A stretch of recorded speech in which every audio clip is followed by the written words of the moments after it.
when the song fades out, the piano is still like there. You can't fade at the same level. It's the last thing you hear is the piano going ding, ding, ding. Yeah, I have a hard time hearing it over the sleigh bells. right. It's like, what are you guys doing? Well, here's my thing about this. I don't know. I'm assuming it's an overdub, but from a tempo and time perspective, the song's in time the most. Like they're playing together. It's my brain. Okay, here we go. Can't unhear it. This is a show about the 500 albums that Rolling Stone says are the best, and we're gonna talk about them ad nauseum. This is a show about the 500 albums that Rolling Stone says are the best, and we're gonna talk about them ad nauseum. This is a show about the 500 albums that Rolling Stone says are the best, and we're gonna talk about them ad nauseum. This is a show about the 500 albums that Rolling Stone says are the best, and we're gonna talk about them ad nauseum. Welcome back to the Backwards Beats podcast. I'm Carl Carter Fansteel, And I'm Dan Woodard. and this is episode 13 of this wonderful little listening adventure that Daniel and I go on every single week Every week. Yes, and this represents album 488. on Rolling Stone's top 500 albums of all time list as published in 2023. Correct. And the album is The Stooges by The Stooges. Correct. This isn't Mo, Larry, Curly, or Shemp, or Joe. This is a different thing for those who might not know. Yeah, these guys wear leather jackets and have long hair. Yeah, they're cool. Of the time, yeah, I think they do look pretty cool. They definitely look like they want to fight. It's a cool looking album cover. We never talk about album art, or I feel like we really haven't Rarely. approached it. Yeah. So looking at this one, it doesn't feel 1969 dated, right? It almost looks early 80s. Yeah, I can see that. Yeah, I mean, the photography on it, there's definitely a treatment done to it. Oh yeah. What did they call that back during school photos? The airbrush, the original one. Yeah, that's where I was struggling with the words. I couldn't get it out of my. I like the font. I would take that font and do something with it. The tied together yellow font. Yeah. We don't talk about logos either. No, all of this matters. And then the name, of course, The Stooges. Yeah, it makes sense when you sort of get to their origins, like where they came from. Where did they come from? They came from Ann Arbor, Michigan Oh, okay. in 1967, and they were originally called the Psychedelic Stooges. I kind of like that name more, And it makes sense when we get into this album. I'd say. Yeah, there's a psychedelic realm of it. So for those of you who have not heard of the Stooges, you may have heard of a gentleman by the name of Iggy Pop, who started out as a drummer, actually, I didn't know that. in a blues band before he joined the Stooges. And in starting this band, I didn't know this. Let me ask you this. Had you heard the Stooges before this?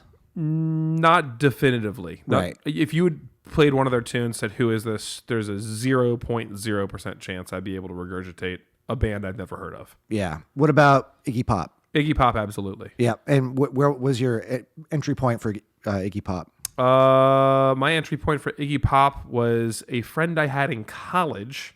May he rest in peace. He was very into darker and older music of the alternative and rock realm. He liked Iggy Pop for kind of the blatant, out loud, middle finger lifestyle that he led. Yeah. This is the same guy who, also once bought 2 bottles of the cheapest and, scotch he could find from a liquor store because he watched an interview that Hunter S. Thompson drank 2 whole bottles of scotch during and said, if Hunter can do it, I can do it. Oh, boy. So very, very much that realm. Yeah, that makes sense. Yeah. So Iggy Pop, before he started, the Stooges, had this idea for this band. Didn't really move forward until he saw a performance of The Doors. Oh, okay. And you talk about the album cover. This album cover is not the same, but if you look at the original album cover of the first Doors album, there's definitely some similarities. I mean, just turning my head back to this album cover and looking at it, you look at the hair, right? Look at the style. I could see that. Yeah.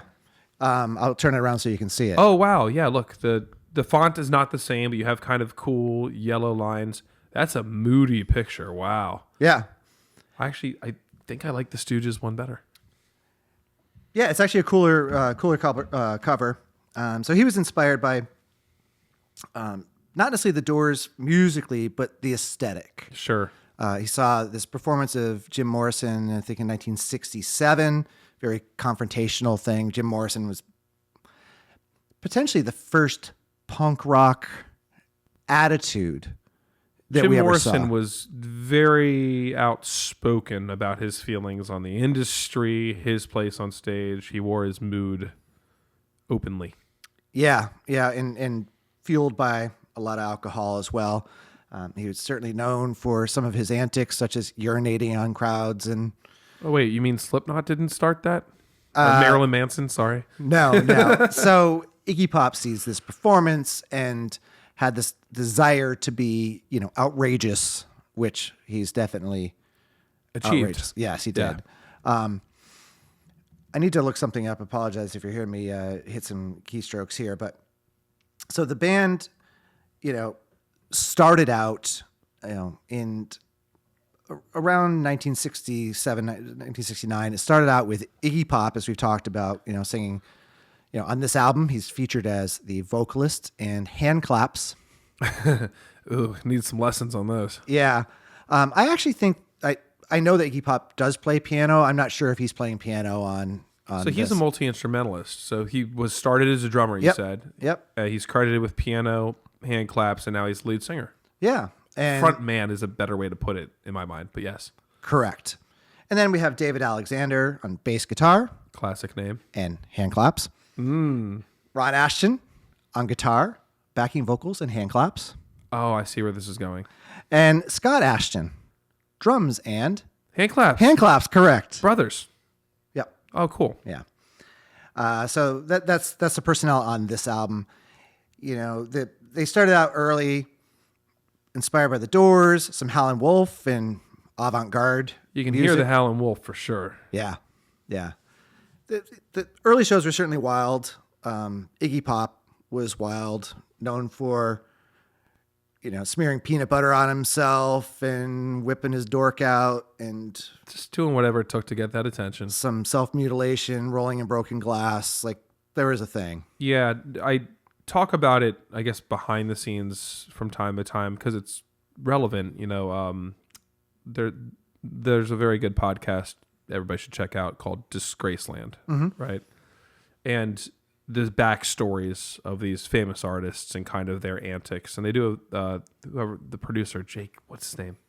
Look it up. He's great. But he really does his research and, listen to him talk about Iggy Pop. I heard it a few years ago and was just like floored. Yeah. It's really, really, you hope he's okay. And he's still somehow alive, right? Yeah. And pretty jacked still. Yeah, he's ripped. As I believe you referred to earlier, heroin jacked. He's quite slender. I believe he's clean. I didn't, I know he's been in rehab. We can talk about that. But so they got signed in 1968 to Elektra Records, which is the same label as the Doors. Ah, And, their reputation is not really musicianship. It's more energy, attitude, and all of that. I mean, think about a time where you didn't have the YouTube to watch this stuff and a huge budget for a music video. Its performance is your lifeline. Yeah. Yeah. I mean, this is why, Little Richard, fantastic musician, also insane performer, right? Right. You had to have a shtick to some extent. Yeah, that was definitely a thing. It's still a thing to some extent. It's just done differently now. Well, now you can just buy this shtick. Right. So, the Grammys just happened for us in real time A couple nights ago. a couple nights ago. And you look at, Chapel Roan. Mm-hmm. Right? She's got a thing that she's doing, an aesthetic that she's putting forward. Yeah, she's copying Buckethead. With a pointy head. Yeah. With a dunce cap. Yeah, it's so funny. Yeah, so that's a shtick, right? And that's an attitude that she's putting forward. I'm not saying it's disingenuous. It's just... I'm looking back to like an artist you and I were casually talking about earlier, Rihanna. Mm-hmm. You know, the Super Bowl with the platforms. Right. Like, did Rihanna really do much herself? No. In all fairness, she was pregnant. Yeah, we get that. But when you buy floating platforms and float them with these insane dancers wearing crazy costumes, that's not something Rihanna, the performer, did. That's effect. Right. Rolling around in glass and putting peanut butter on yourself is something Iggy Pop, the performer, did. Correct. For better or for worse. Yeah, and there were a lot of bands at that time that were getting into performance art. I think we might talk about Velvet Underground. Sure. That's part of this.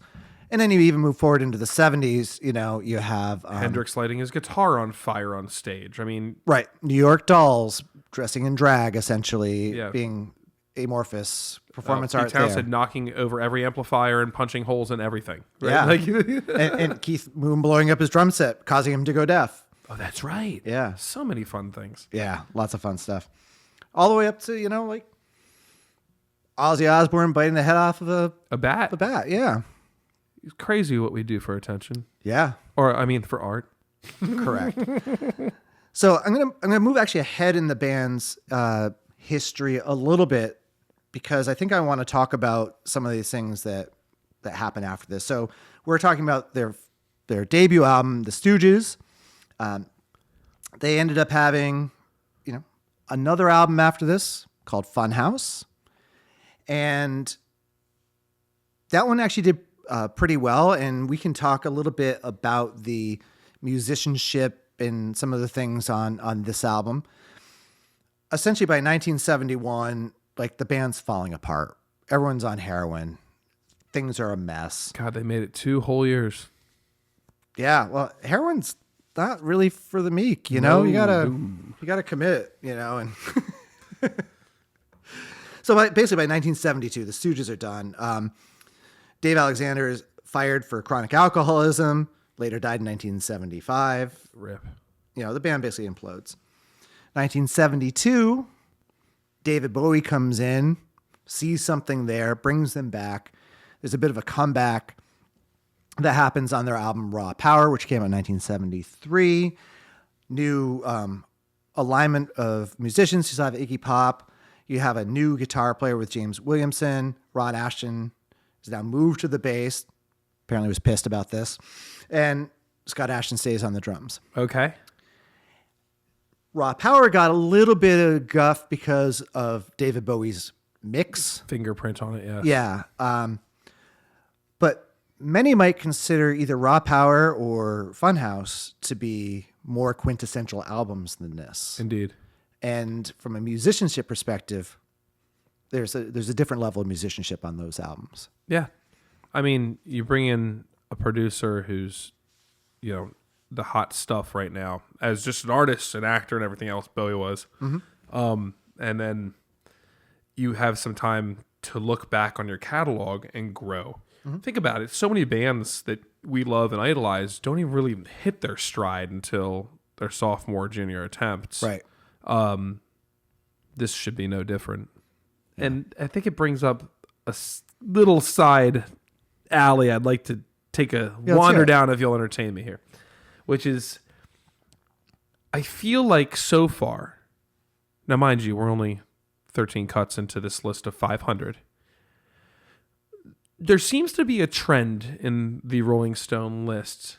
I don't have enough data to prove it. Yep, I think I see where you're going. Sneaking suspicion, yeah, you're hip to it, that they have a sweet spot for the albums that put the first album, you know, the debut album over the better album, the more influential.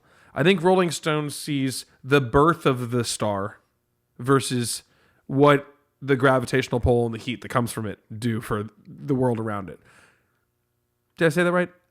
Yeah, that's a nicer take than I have on it. Oh, say yours.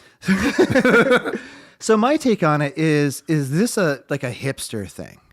Like, oh yeah, I liked them back in the day, man. You didn't know. Raw Precisely. Powers, whatever. I was there at the beginning. I was there. And yeah, look, Rolling Stone, I know you'll hear this at some point in time. Admit it. It has to be a little bit of pretentiousness, like the esoteric, like, oh, you thought that was the cool album? Mm-hmm. Well, you didn't know about the glockenspiel tracks on this one. You know? Right. We all have it. We all do it. Right. We're guilty of it. You and I, a month or so ago, were talking about Kings of Leon. Oh, yeah. And I'm dropping like youth and young manhood references. We all do it. Yep. Which, by the way, watch that be on this list. Yeah, so we're just as guilty of it. This just listen back to the Marvin Gaye "Hear My Dear" album, right? Right. That we know why that made it on. It wasn't a good reason, guys, gals, Right. non-binary pals, as Kenji would say. Right. Do you ever hear the song "Hooker with a Penis" by Tool? I have. Yeah, and so I thought you might go here on this. So, do you know the lyrical content of that song? Not off the top of my head, Daniel. So it kind of talks about, and I wonder if Rolling Stone's doing this and if we're guilty of this. So indulge me? Please. All right. I'm going to just, off the top of my head, I think I've got this down. Do it. So the lyrics are, I met a boy wearing Vans, 501s, and a dope Beastie tee. Nipple rings, new tattoos, and says that he is OGT back from 93 on the first EP. And in between sips of Coke, he tells me that we are selling out, laying down, and sucking up to the man. And so then chorus goes on. Well, I've got some advice for you, Mr. Little Buddy. Before you point your finger, you should know that I'm the man. And I'm the man, and you're the man, and he's the man as well, so you can point that fucking finger up your ass. That's the response to the hipster. And then the cream on top of this is, all you know about me is what I sold you, dumb fuck. I sold out long before you ever heard my name. I sold my soul to make a record, dipshit, and you bought one. That's a musician's take on this. Like, I was there at the beginning, and your old shit's better than you do stuff. Right? Mander Keen, thank you for the kind words. Yeah, we're gonna have to hit the explicit button on this. We're gonna have to hit explicit on this one. Yeah, but point taken. Yep. We all are capable of going in. It doesn't have to be music, right? I was there first. Yep. Right. I know better, and in a weird way, I think we're calling out good old Rolling Stone on this one for an ongoing trend, especially here in the catacombs. Yeah. I'll say one more thing about this before we move on. What we've discovered over the first dozen or so episodes is if you're making a list of top 500 of all time things and you need consensus from a team-ish, really, really esoteric, I'm going to hand you a favor picks are going to make it into where we are right now. Yeah, I agree. I think objectively speaking, by the time we clear the first 50 of these, we're going to be into some real meat and potato albums. Not to say there haven't been a few really great ones here. Mm-hmm. Looking at you, Bonnie Raitt, you know. Right. But this is kind of, you know, where hard opinions and people who made enough noise may have went to check a box. Yeah, that's what I think too. We should probably move on, but a couple other little pieces of trivia. In 1975, Iggy Pop checks himself into rehab, you know, and essentially Bowie takes him to get cleaned up, work on some more music, and that's where some of Iggy Pop's more popular songs like "Lust for Life" were created as part of that. So Bowie kind of helped save Iggy Pop from himself a bit. You can see that relationship over and over, it seems, in music, kind of a mentor, mentee, big brother, uncle type of role, you know? Yeah. And, you know, it's that with everything we just said, all the sort of shade we've been throwing at Rolling Stone and a little at ourselves when we do it ourselves. Totally. It's easy and a very direct path to seeing where coming out of this, you see the Sex Pistols, you see the Ramones, you see where, like to put something back into the cookie jar for Rolling Stone. Obviously, we probably would not have Sex Pistols, Rolling Stones without the Stooges. Totally. And we will visit these albums in the future. I guarantee you that. I'm sure. Yeah. Nevermind the Bollocks has got to be on here. Absolutely. Yeah. And I mean, that'll be awesome to talk about. Yep. Anything else in the factoids? Nah, man. Let's. Actually, one other fun fact. I forgot about this. Apparently, I saw this in two sources. After Jim Morrison died, Iggy was asked to replace him. Really? I'm glad he didn't. Yeah, I'm glad he didn't. Yeah, me too. I think the Doors are good where they are. It's too bad, obviously, Jim Morrison being a member of the 27 Club. Unfortunate. One of the OGs. Yeah. That's like asking someone to replace Kurt Cobain. Like, Morrison's too big. Right. Too big. Yeah. Too iconic. That's what it is for me. Yeah. Wow, that's wild. Yeah. All right. I mean, that's a compliment to Iggy, I suppose. Mm-hmm. All right. Well, on that note, we'll take a quick break. Let's do it. Take a break from the ordinary with Liquor Frog, the premium source for all natural amphibian enlightenment. No screens, no subscriptions, just pure, unfiltered consciousness expansion, courtesy of our ethically pampered swamp dwellers. Here's how it works. Find your frog, hand-selected for peak psychedelic potential. Give it a lick. Just one, unless you want to meet colors that don't exist. And then enjoy the ride with surreal hallucinations. My furniture started a slow jazz band. Or unexpected wisdom, like realizing that you are the missing sock. And inexplicable talents.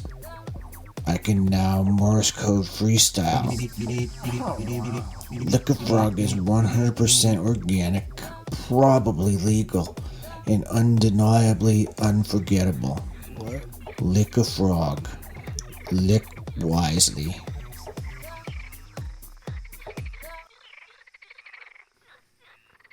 Well, if I had that product a little earlier in my life, I would not be here right now. That's for sure. And I don't think you would even have any friends. Or toes. Right. Ugh. All right, let's get into the meat and potatoes of this thing. So this album runs at a nice short 8 songs, my kind of album, and clocks in just under 35 minutes. And it opens up on the song 1969, the year it was produced. Yeah. Kind of a big deal song for the album. Yeah. From a plays perspective, it's one of the higher ones. It's not the hit off this album. It's a top 3-er. Top 3. And I think it starts off strong enough. It sets the mood for the album right off the bat. Yeah, it does. We should probably just right away start talking about the production, I think.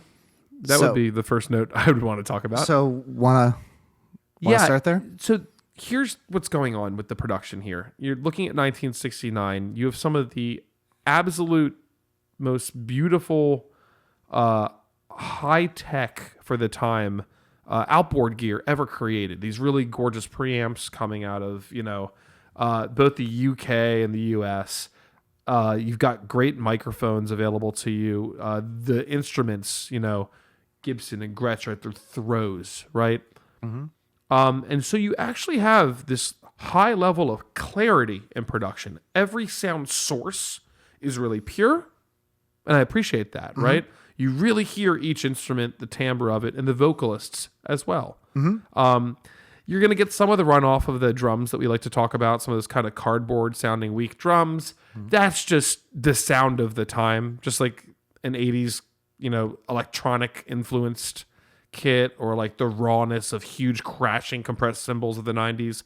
That's not the instrument per se, or bad technique, or bad gear miking. That's just how people want it to sound. Yeah, it's the trend. I kind of like the snare sound though. The snare's great. The snare's present. Yeah. And thank God it's there, because the hand claps all over it. At least the snare cuts. Yeah. Now, with that said, Okay. you have a high clarity level, good frequency, and really good reproduction of the sound in the room. The mixing engineer, whose job it is to make this thing, your eyes went so wide too, to make it feel like a moment or a mood. Some mixing engineers are like, I'm going to make it sound like the band is right in front of me and I'm in the room. I'm going to make it sound like I'm listening to them from down the hall. The panning. And the panning is a technique where if you sit right here right now, we hear in stereo. We have two ears on either side of our head. And if you sit here and snap and move your finger across your head, you'll hear this entire field of sound. Yep. Whoever was mixing this thing was like guitar all the way left, not in the right. Right. Yeah. It to me, not only is it hard pan left, it's like we're going to record our backing track and then we're just going to give you a cassette player and you're going to just record the second guitar part. And I'm not going to care the difference in level. Level meaning volume. In this case. Yeah. It's just like, here's the second guitar part. It's 3 decibels higher than the rest of the song. And it's shoved in your left ear or right ear, depending on the song. It's ill-fitting, guys. Yeah. And this is unfortunately throughout the entire album. See, now I want to go listen to the Bowie inspired 2 albums down the road, because there's no way they kept this style up for 2 albums in. It's objectively better. Yeah, good to hear. Yeah. I'm sure there's some questionable technique in that one too. I'm not the biggest Bowie fan. However, as a producer, you can be very different in how you influence music. But the panning across the board and the general levels chosen are the volume of each instrument. I mean, down the road here, we're going to point out these instruments that just stick out like a sore thumb. And they're also not necessarily performed great. Hand claps being the first of our many examples. Yeah, so the panning here, the song starts off, the guitar is hard pan left. And it's absolutely saturated in this high frequency, eye-twitching fuzz. Yep, and very well. There's a heavy wah that's going on. That's the whole thing. album. He's wah-wanking this entire time. Yeah, and people give Kirk Hammett from Metallica a lot of crap for his wah, but he at least can play his guitar. Yeah. But they rhythm and technique not really a priority. It's all about the attitude. Mm-hmm. And I get that production is rough, but when the solo comes in. And I don't necessarily mind the fuzz on the solo, but the fact that it's 3 decibels higher and then hard pan to the right. Yeah, it's just distracting. It's hard to get an idea out of what this song could sound like if it was mixed in modern times. Yep, or just, modern times. You know what other album came out in 1969? Plenty of wonderful ones. Abbey Road. There you go. So I'm not saying they have the Beatles budget, but I'd love to know how much the band, and I could probably wager, I guess, sat during the mix and wanted to have an influence or an opinion on this mix, or whether they were all just like went out and partied or did their own thing while they're like, all right, we recorded our parts, make it an album now. Yeah, I think they're just got a needle in their arm and we're done. Man. It's unfortunate. Yeah. So yeah, we can move on. I mean, if you want a sense of the vibe, it's Born to Hand Jive is the groove. Yeah, it is. So yeah, Sha Na, did a great version of that. Yeah. This is the first time you're going to hear Iggy's vocals on it, and it's very attitude ridden. Oh, I don't care. Angsty and young and full of hate for anything. Yeah. I like that. I do feel like it gives you this precursor to punk attitude right out the door. Yep. But it is a blues song at the end of the day. Blues adjacent, yeah. Yeah. The same chords. This all is. Yep. Mm-hmm. Well, Spoiler alert. Well, he was a blues musician. That's before right. This. Blues drummer. Yeah. All right. You know what? Yeah. I want to be your dog. Woof, woof. Woof, woof.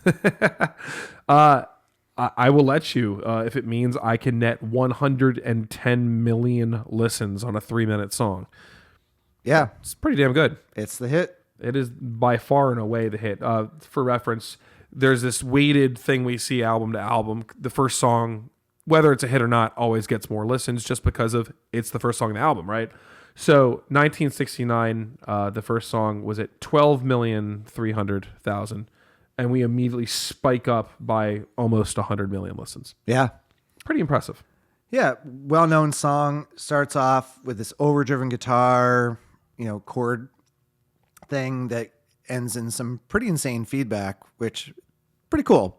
Yeah, I like the guitar effect quality across the board on this album.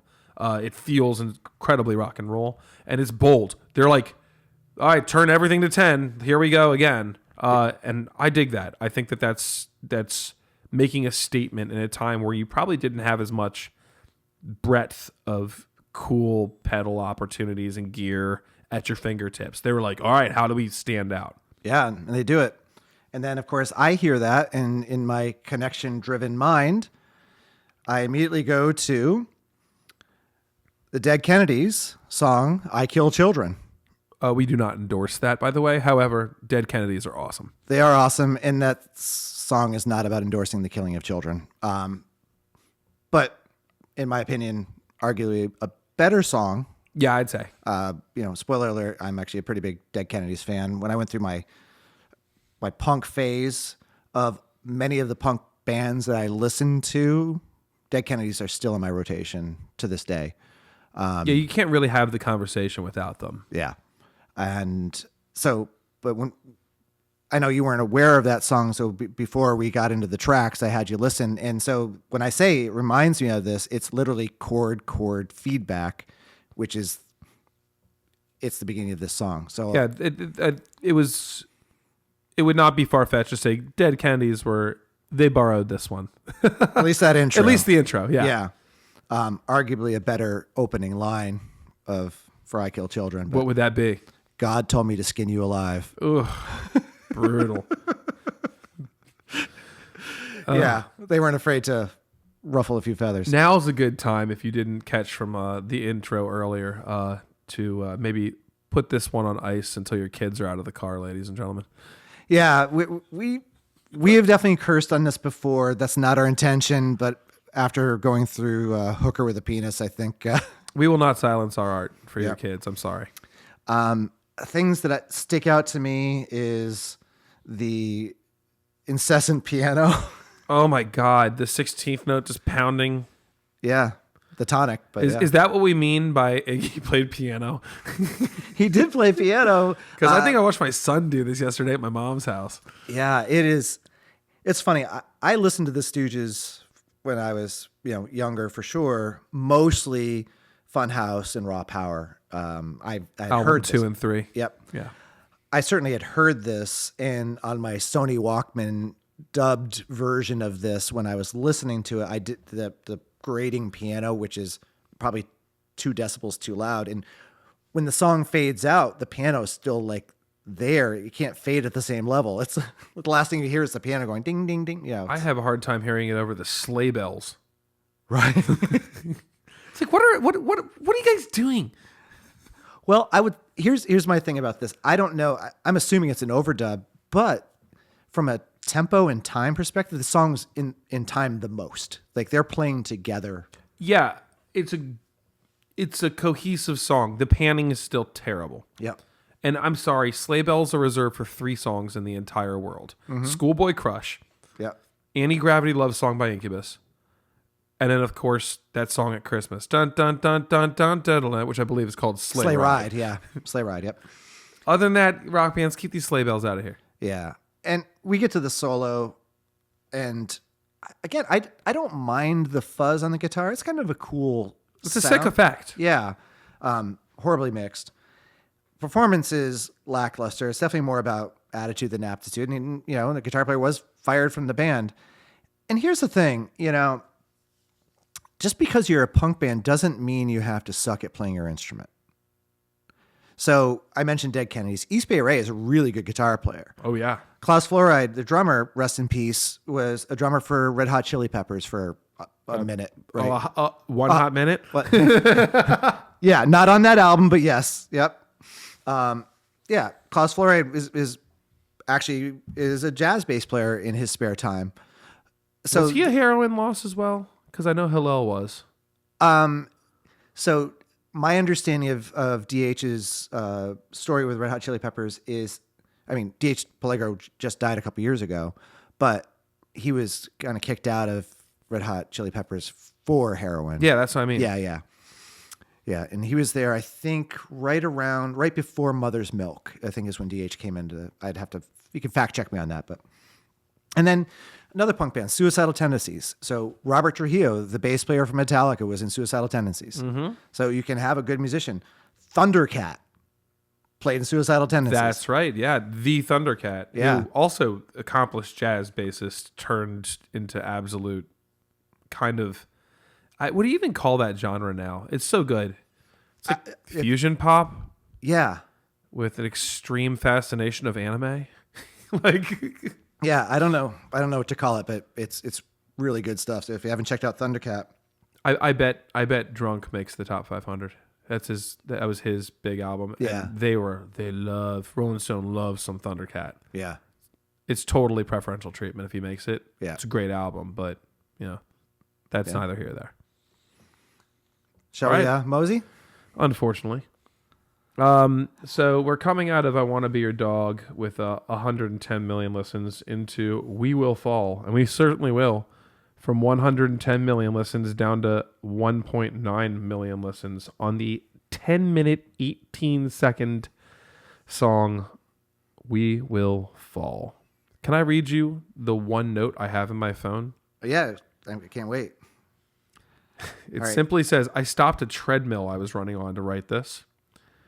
The song starts with Ravi Shankar beating his meat.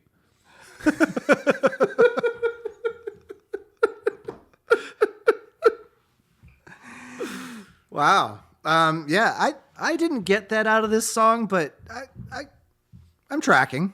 It was enough at the time. I felt strongly enough. I needed to write that down and share it with you. Yeah, this song could be a tantric song. In what worlds? Well, Not in Stings. no, it's too short. It's only 10 minutes long, but I hear this song, I get, The End by The Doors, Sure. right? And so it's that kind of vibe. There's this chant, I wrote it down, but it's the Uji Ranja Jaran that goes on over and over. It means nothing. I actually like this song. Hold on. Did you play it backwards on your record player?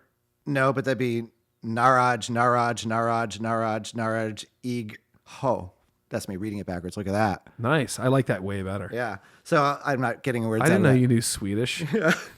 I actually do like this song. I don't. So this is the last song on side one. So I've only consumed this on a TDK, like 90-minute cassette back in the 80s, late 80s, and on Spotify. And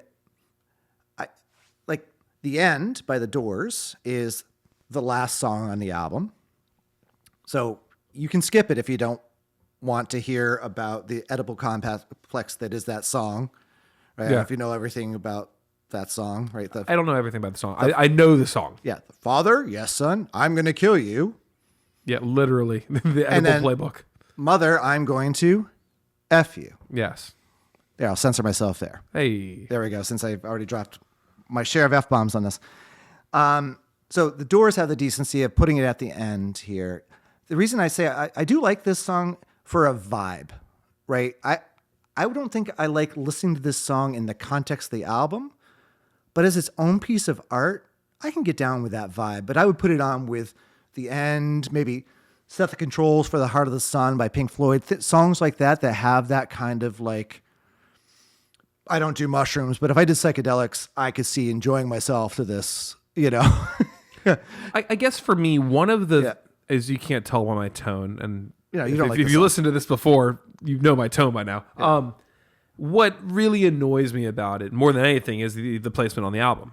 Yeah. Um, Well, You just gave that's me- why I brought up the medium, because on a record is as the last song, it was last song on side one, more forgivable. If you're listening to it as a contiguous thing. It's a complete disruption. I agree entirely, but in what world do I want to hear 2 upbeat rock songs with hard fuzz pedals into, some weak Gregorian chant? To save that for another album. Yeah. I was trying to figure out, like, lyrically, there's not a lot here.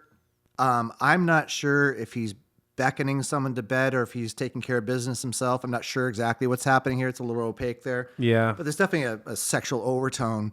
But the don't forget to come to room 121 feels like he wants someone to show up as he's laying down on his bed and, shaking and trembling, and he'll be happy and he'll be weak. So there's that, but it's so long and drawn out that you really, like, you have to really be paying attention to what's being said there. But That's right. I mean, look, if you want to be a psychedelic rock band, be a psychedelic rock band. yeah, If you want to be what's gonna be mainstream rock at the time with some edge, which I think is an accurate depiction of kind of where this was. What it ended up setting, down the road is a different conversation.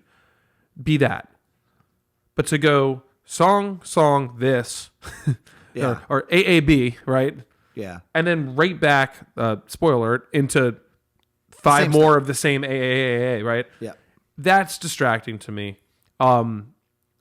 Ironically, it's one of the better mixes on the album, so I will give it that. yeah, It's actually they took a page from that Doors playbook and applied it well. And so once again, you have this disjointed album. You got these rock songs with these incredible hard pans and levels all over the place, and then you get this kind of blurb of sound that standalone is not a great song in my mind, or even a good one for that matter. But at least it's cohesive. yeah, yeah. That's why I said I do like this song. I remember liking it when I was, a kid.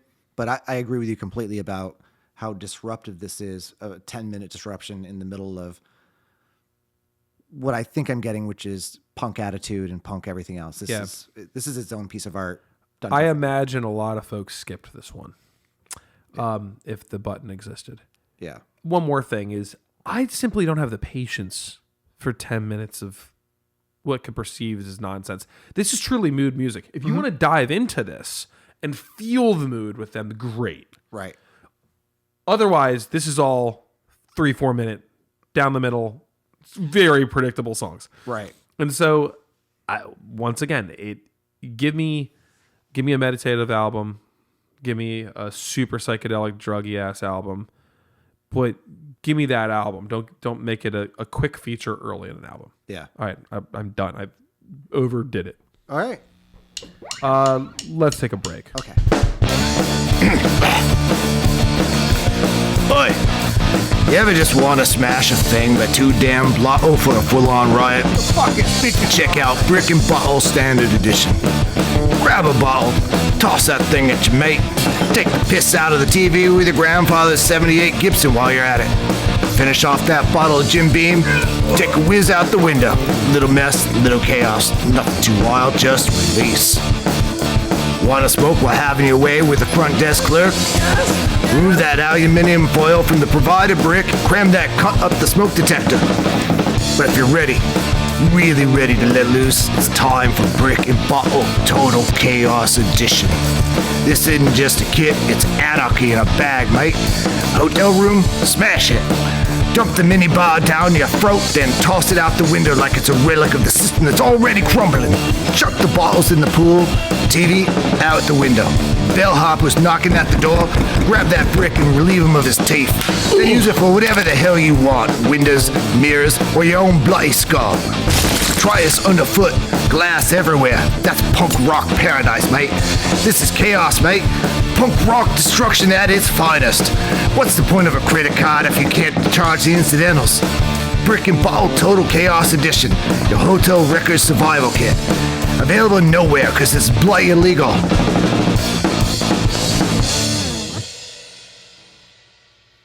Yeah, man, that'd be perfect after a day of surfing. Yeah, or after a hot dog eating contest. For sure. Let it be known, our sponsorships here directly help support this channel. So any interest that you could put into them would be greatly appreciated. Furthermore, if you would like to help influence or sponsor our channel, you can reach us at our email, backwardsbeatpodcast@gmail.com. and we always welcome your interaction. We really had an uptick in interaction this week on our Instagram. Yeah, which is at Backwards Beats Podcast. Wonderful. Going to the B side of the record here, we are going to go to song number 4, No Fun. No fun. I agree. So here's a new, thing to mix things up. Now the guitar, instead of being hard pan to the left, is hard pan to the right. Welcome to Carl's side of the desk. Correct, yeah. We haven't talked about this, and I didn't see a lot on this. The attitude in this, I get some Mick Jagger vibes. I do too. It's definitely a Stonesy song. Yeah. And even that melody, no fun, the way he sings it. Yeah. What were the Stones doing in '69? Where were they in the career? Had they already been shipped off to France and exiled from? I'm not sure. They were certainly a thing in '69. Yeah. But I don't know. Yeah, I don't know what album. I'd be have to dig interested in seeing, because let's be honest. Unless you truly Sun Ra yourself and go hide in a corner, everybody's stealing from everybody at all times. Yeah. Okay. So where are the Stones for this song, and how may they have been influenced? That's my question. I mean, certainly Mick Jagger has all of the swagger and everything as a performer at this point. So there's definitely, there's got to be some influence for sure. But again, I didn't find anything there. But not in the he's database. strutting around and he's doing it. He's being Mick. What's your feeling about the Rolling Stones winning Best Rock Album? Man, the Grammys, right? I was not hip to that, and super unpopular opinion. Not stoked about a Beatles win either. Beatles AI win on top of it. That's right. Yeah. Guys, they've had their turn. Can we please stop handing out funny little trophies? Can I give them the big opinion? Yeah. Cowboy Carter, guys, too. Don't be wrong. Love Beyonce. Respect you. But covering Jolene is cheating. And we get it. You got snubbed a few years back. Yeah, she deserved 2017. Yeah. Yeah, I think it was. Yeah. No doubt about that. But this is not how you make it up, especially in a time where a category I dislike, like the whole new country, bro country scene. There are so many artists, good and bad, out there. And the best they could come up with for these album dockets were Cowboy Carter, Post Malone's album, Jelly Roll's album. I was like, dude, give Casey Musgraves some respect. Right. There's some insane musicians who deserve at least the look. Yeah. So I know you flame us on that one. Well, Cowboy Carter's not a country album. There's country inspired songs on there, but there's hip hop songs on there. It's a Beyonce album. It is a Beyonce album. Man, her last album was fire. Yeah. Chicago style, warehouse rave thing was awesome. Yeah. The whole EDM scene. I just I just don't give it to the Grammys as much anymore. They got a couple things right, but man, it seems like it's pretty political. Yeah, I like the album of the year. I'm guessing is because she got snubbed. I don't understand the country album of the year. That one hurts. Yeah. So, rewinding that, Stones getting a big win and Beatles getting a big win in today's music market. Right. We have access to more music than we have ever had before. Independent music creation is by multitudes just an all-time high and will only grow. Yeah. Can we please hear something? Right. That, they're not here, but can someone new win? I was stoked to see all the St. Vincent wins. Yeah, that album is so good. I don't know if you've listened to it, but She All won Born 3 Screaming, or 4 awards. Yeah, that album is awesome. And then she's such a boss. She re-releases it in Spanish because she can. Because she can. Yeah. And, I can tie this in. Look at how far rock and roll punk influenced music has come. One could say that alternative into indie path, that now she rides so well that she can recruit killer talent. I mean, she has Dave Grohl in her tune, right? Yeah. They even have, isn't she one of the, like, during the Fire Aid concert, like, Nirvana chose her, like, St. Vincent to perform as a Kurt substitute? Yeah. I mean, that's high praise once again. Yeah. She's a sick guitar player on top of it. Oh, she has a custom model, like Ernie Ball guitar or something. It's nasty. Yeah. I'm into her. I like her. Her interviews are really good. She's a thoughtful, and she's her own producer in a lot of her work. It's pretty incredible stuff. Yeah.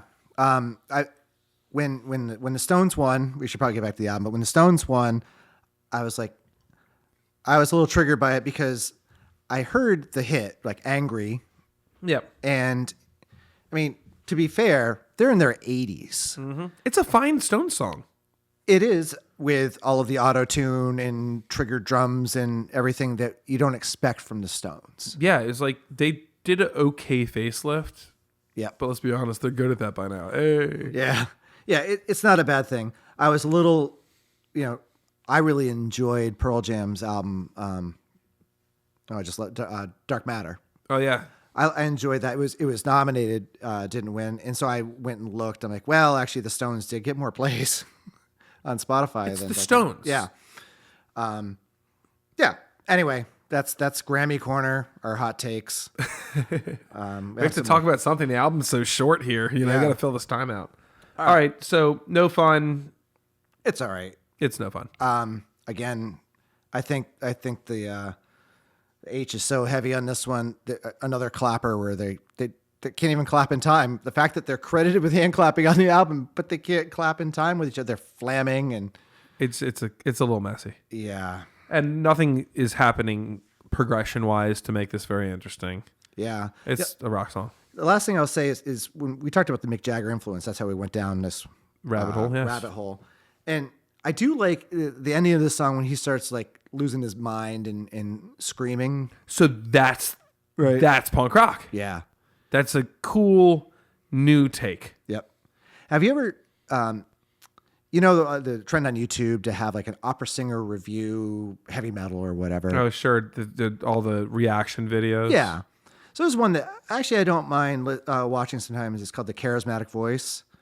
And I'm always wondering how much she's being honest. It's like, I've never heard this song before, like not even in a grocery store. Like, Yeah.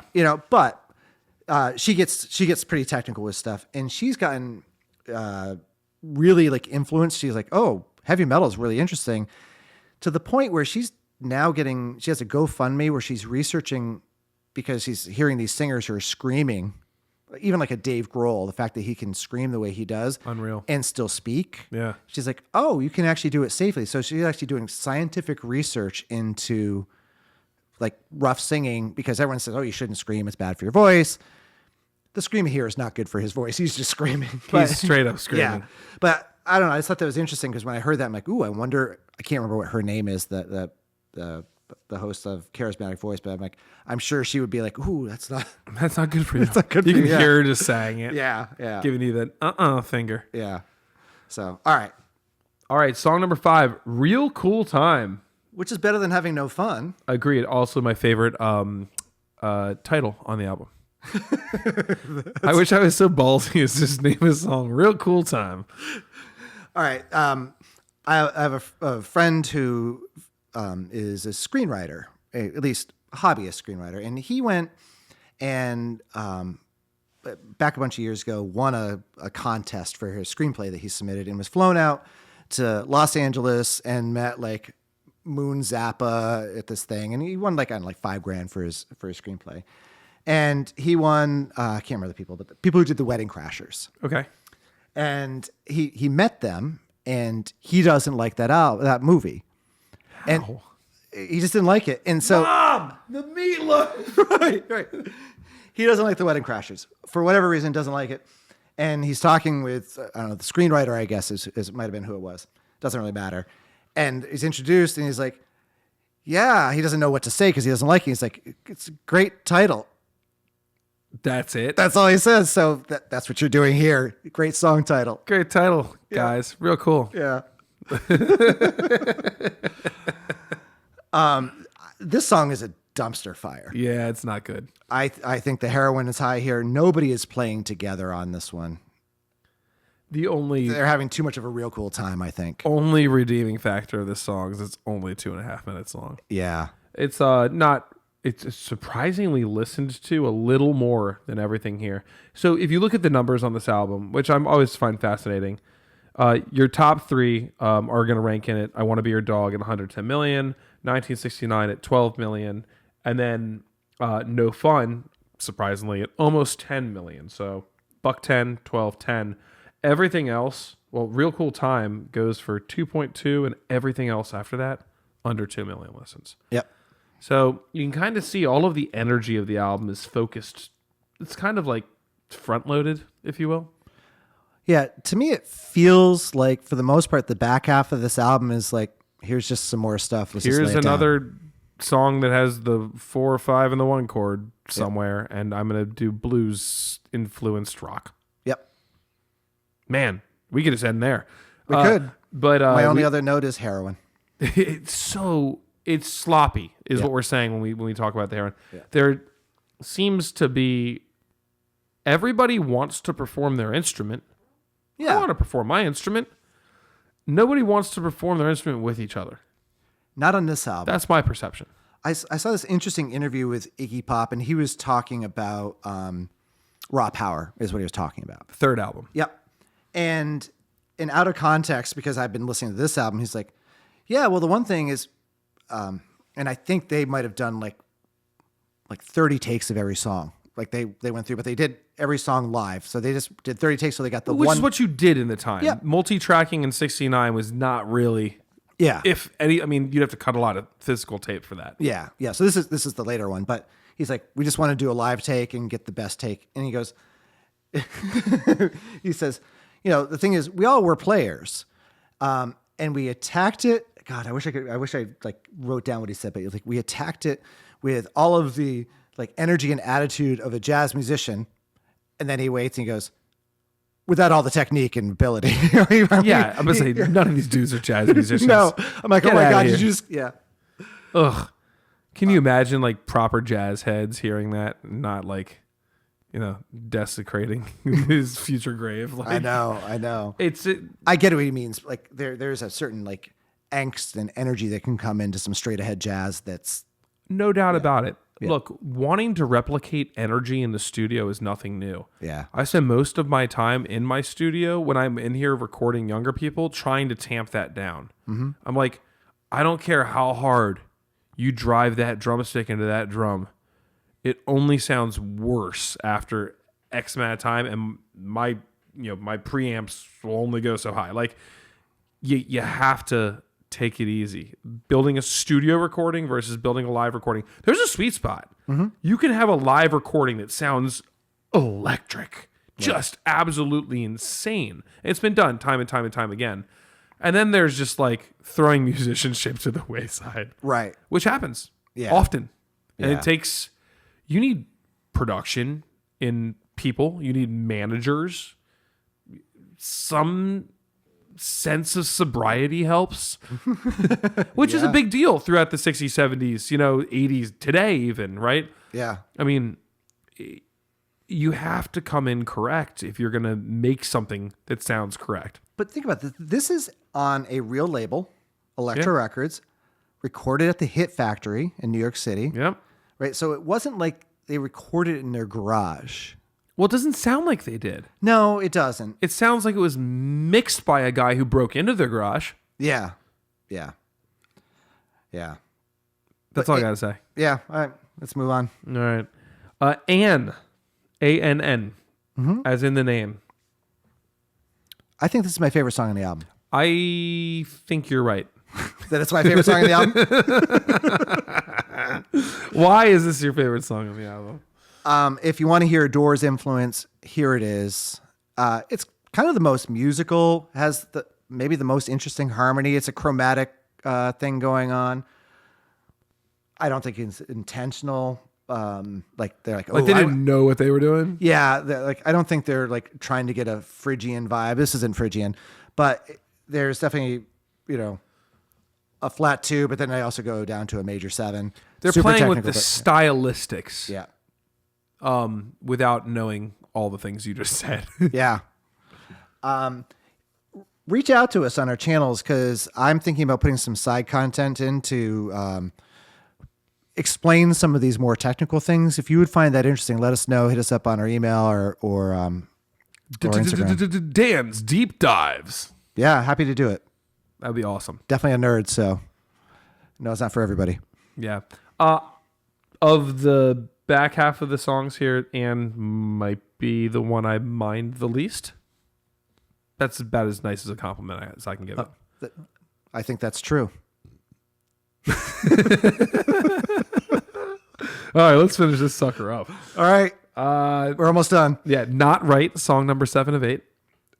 You know, my favorite thing about this song is the title and what's happening align perfectly.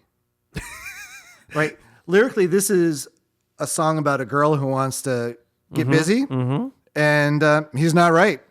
She wants something, but he's not right. Yeah, So my question to you, hit me. is this the precursor to Wonderful Tonight? Oh, no. Oh, no. How do you even tie Clapton to this? Well, what's the story behind? So Wonderful Tonight, known as like the ultimate wedding song, except that it's a song about a guy who goes to a party and gets completely wasted. blotto. And Probably then- on Yayo because he was that guy. right. And then as she's dragging his drunk ass home, right, and getting his clothes off and putting him to bed, as are the lyrics, he's sitting there saying, you were wonderful tonight. You were wonderful tonight is Right. how he ends it. Yeah, you were wonderful tonight. And so my wife says, yeah, he's probably getting all handsy. And she's like, yeah, not tonight. Yeah, man. Yeah. not even close. Right. I'll be downstairs chugging the rest of this bottle of Chardonnay and watching Real Housewives. Yeah. So that's how I make the connection is the other way around, right? She wants to get some and he's like, not right. All right. No, thank you. So I do like that they've stuck to their guns here though on presentation. The attitude is there. Yeah.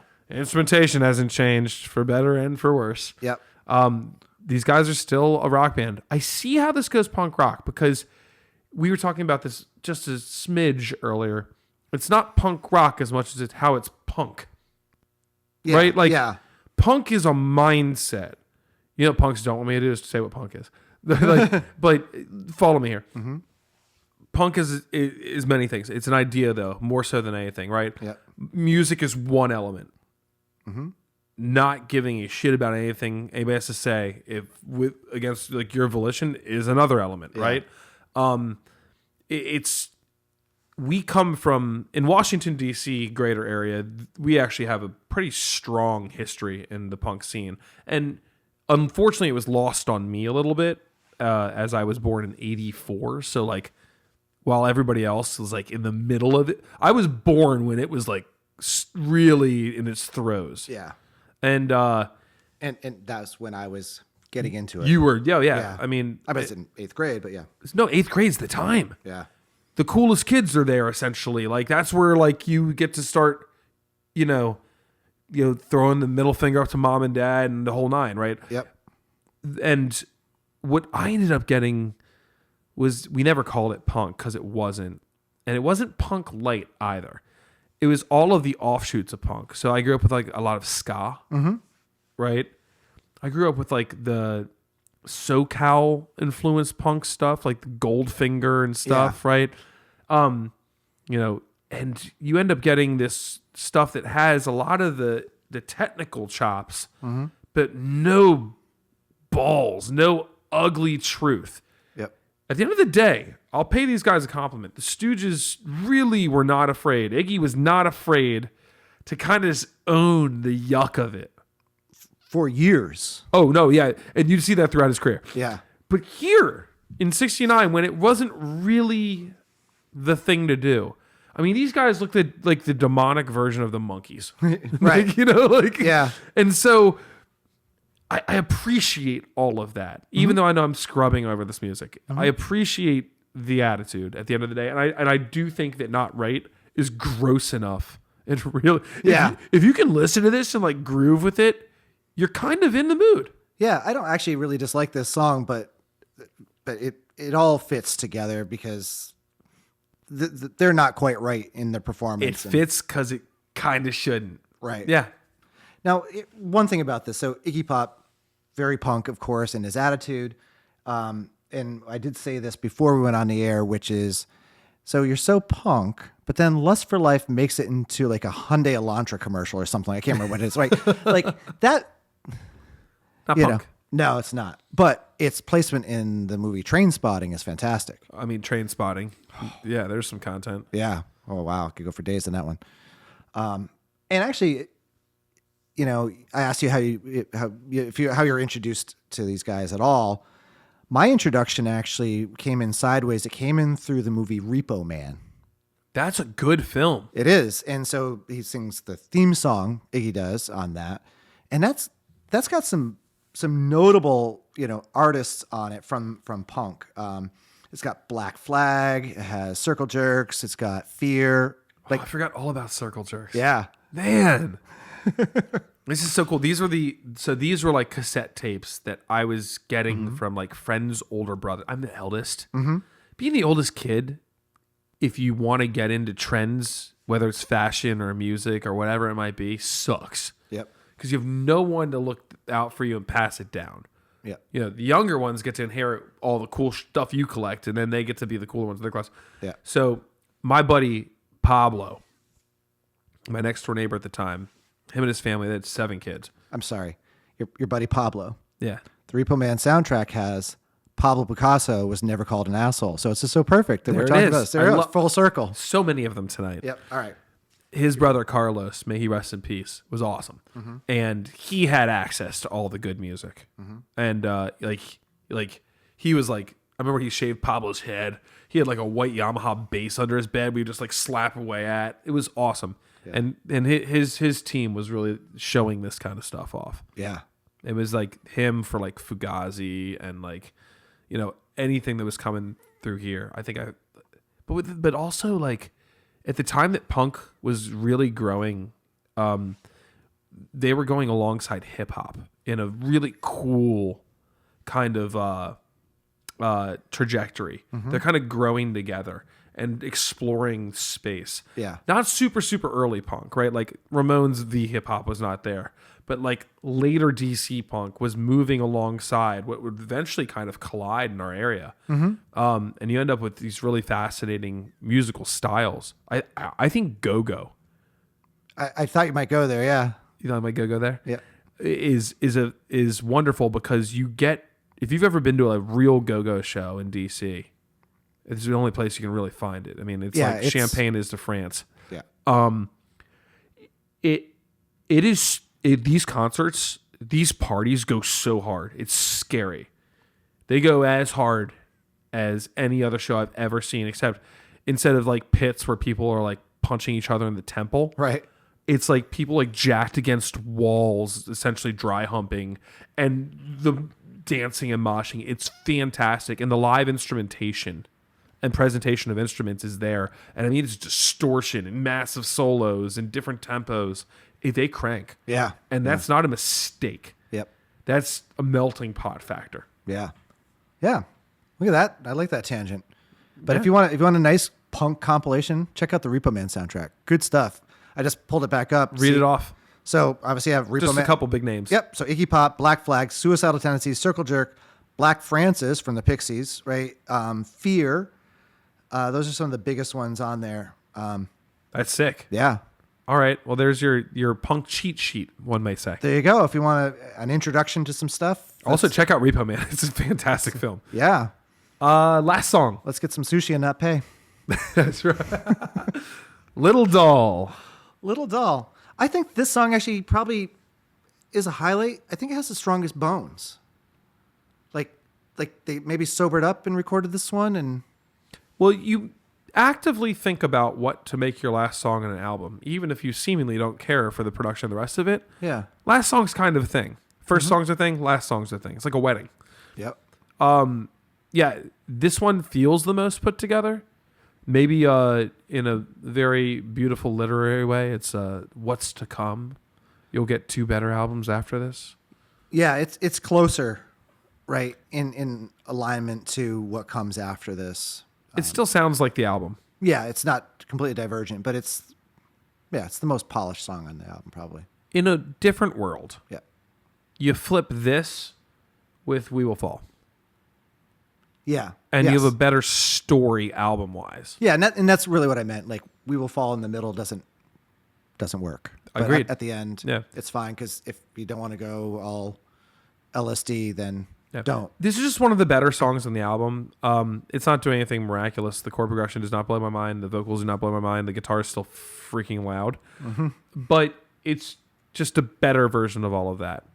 At the end of the day, if I had to pull a couple of topics, I don't have a favorite song on this album. I generally do. And I generally shoot that seed pretty early and the first to the beat on it. You beat me there today.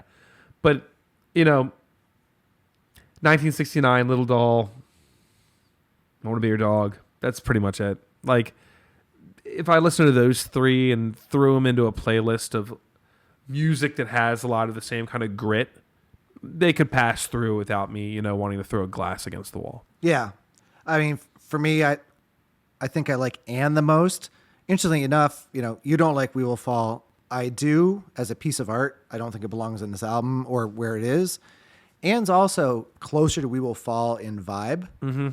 And so neither one of those songs actually technically fit in to this album. So I think, like, if you're going to your point of that energy, those songs are the flubs on it, even though I like Anne probably the most. All right. Yeah. Well, the big question remains, would you hit it? Nah. Yeah. Neither would I. I'd rather listen to Raw Power. There you go. And a classic example of, is this the best Stooges album on the list? Absolutely not. And unfortunately, it's probably the only Stooges album on the list. Yeah. I'm guessing. Yep. I can think of other punk bands that they could put in this place. Well, this isn't a punk band, right? This is a punk It's a proto-punk. influencer, Yeah. a prototype, punk prototype. Yeah. What would a good punk prototype replacement be? Whew. Yeah, that's a good question, because this is like, you had this tape. I wasn't here for this. yeah. Well, I think the Stooges are a good punk prototype, just not this album. Sure. There you go. So Yeah. if you had to choose one of the 3 of the catalog, you would choose? For me, it'd be Raw Power. I think other people would say Funhouse. So But- Raw Power was the one that Bowie produced? Yep. All right, cool. Bowie. And probably because that's the one that once I got into them that I listened to the most. I like Funhouse too. I like both of those records for what they are. This one. There it is. There we go. Well, another one down, and we look ahead to our next episode, which is going to be episode 14, album number 487. Which is Damaged by Black Flag. Hey, Real Boy Punk. Real Boy Punk. Oh, this should be great. DC Boys. Yeah, happy to rep that. Yep.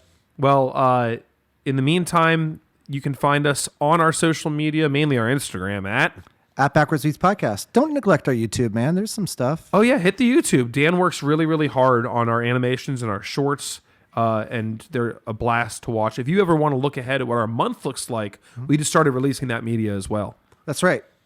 And you can catch us on email. Like I said, we love your feedback.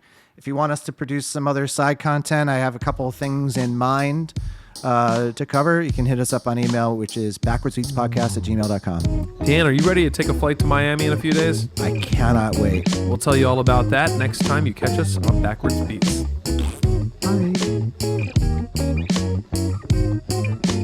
That was a show about an album called The Stooges by The Stooges. Messy with an attitude, but it begat a genre. Backwards Backwards Speeds Podcast is a Tune-A-Win production recorded live at Crosstrack Studios in Halethorpe, Maryland. If you enjoyed the show, make sure to subscribe and leave us a review on Apple Podcasts, Spotify, or wherever you get your podcasts. You can find us at Backwards Speeds Podcast on most platforms. Share the love, and we'll see you next week for another deep dive into the next album on Rolling Stone Magazine's Top 500 list. Until then, salt your melons.